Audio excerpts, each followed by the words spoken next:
Hello guys, welcome back to Jasper Yaps. I'm Jasper, of course. Now, usually, you're not really supposed to fall asleep on the job, so I'm told.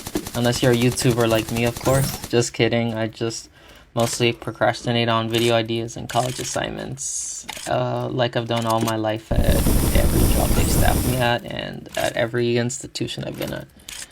I feel like we all sort of procrastinate on work sometimes though, but we all know we're not supposed to sleep, right? Or at least if you're not a student in high school, you can sort of sometimes get away with that, but for jobs, if the boss or Karen from HR found something like that going on, we'd be cooked. However, this story is exactly that because in my senior year of high school, we had an interesting Spanish teacher, a very sleepy Spanish teacher, even. And honestly, he was such a Chad for that. You just know since it was high school, a lot of us took advantage of it though. But he was deep enough in sleep that he'd be sitting there at the desk, snoring away, eyes closed, all comfy. All the man really needed to complete the look was a blanket and a nice little pillow. I was actually pretty jealous of how deep in sleep this man was. Like, damn, I could not really get that at the time because I would have to wake up at 5 a.m. and not get home till 6 or 7 at night. That college prep school lifestyle, I guess. But I remember vividly the one day that we realized this man would randomly fall asleep in class. We were sort of staring up at the board, just doing our assignments, and the man had been silent for 20 minutes ish. And we had just been working on our assignments diligently, like good students. Then I sort of heard snoring. The way the room was laid out, his desk was behind us all. Then all our desks were facing towards the board, so that's why no one had really noticed. So until he started snoring, and so I slowly turned around. A few other people turned around, thinking it was probably one of the students, right?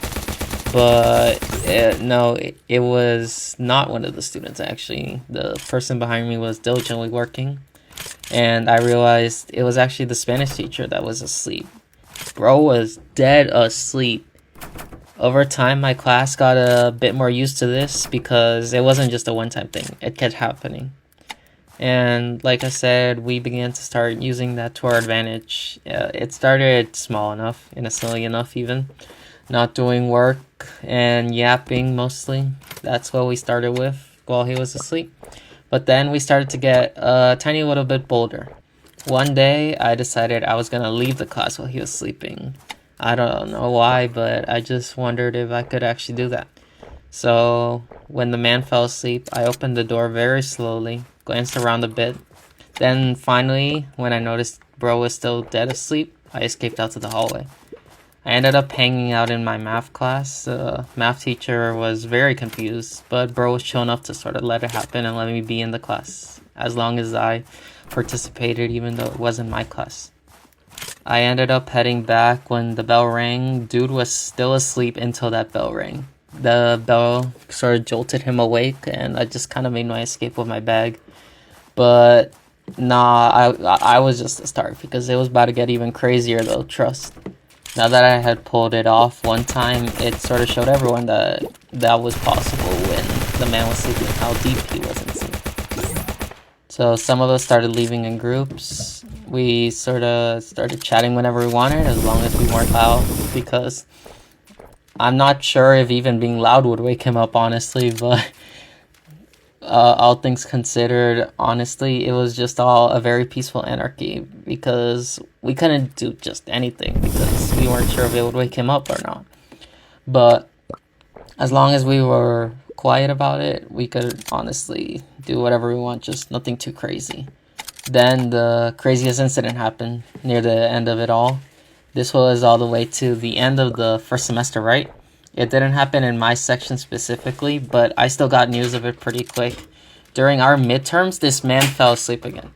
Some people ended up taking advantage in various ways. The most crazy one, during this time when the dude was asleep in the midterm, this one dude who was my friend got right up to the desk and took a selfie with him. And I saw it later on, and the pure look of power from this photo was enough to make it legendary. Some people, of course, ended up cheating. Somehow, though, this one dude did end up getting caught. I don't think anyone else got caught, but this one dude did. I think he had his phone out or something when the vice principal walked in. Now, at this point, it's over for the teacher. The vice principal sort of walks over to the teacher after dealing with the dude who was cheating and shook him awake, sort of ushers him out before taking his place at the desk and sort of just overseeing the rest of the midterm as the interim teacher, I guess, just for that one day. This is when things get kind of sad, though, because why was this dude falling asleep in the first place? What was going on? So the teacher, being the absolute chat he is, actually does end up telling us what's going on after the midterm, obviously, near the end of the semester. He had a condition that made him need medicine, that made him very drowsy. And it was much safer to him to take this medicine at the school instead of when he was driving over, obviously. It was safer for him to not be behind the wheel when he got all sleepy. And it was obviously just much safer for that to happen the way it did. He also told us we were the best school he'd had, surprisingly, because the other ones have been kind of insane. So that sort of made us teary-eyed because deep down, we all knew he was not going to be back. He even said it himself. And we already knew because it was sort of the tale was over from the second that the vice principal walked in and saw that happening. But the surprising thing is, despite this being a Spanish class, obviously, he wasn't Hispanic or anything. He had impressively good Spanish for someone who, well, the way he said it, the only reason he knew Spanish was he spent 1 year in Mexico. So that was pretty impressive how much Spanish he had for that. Not native speaker, levels or anything, but he was maybe halfway there-ish. But he was a walking W, honestly. I mean, he even put in all my missing assignments at the end of the semester, so. And that's just the end of the sleepy Spanish teacher saga. Next semester with that Spanish class, oh, that was a tale in itself. That will be coming up in a video someday, trust. Like and subscribe or your teacher will be mean and fail you.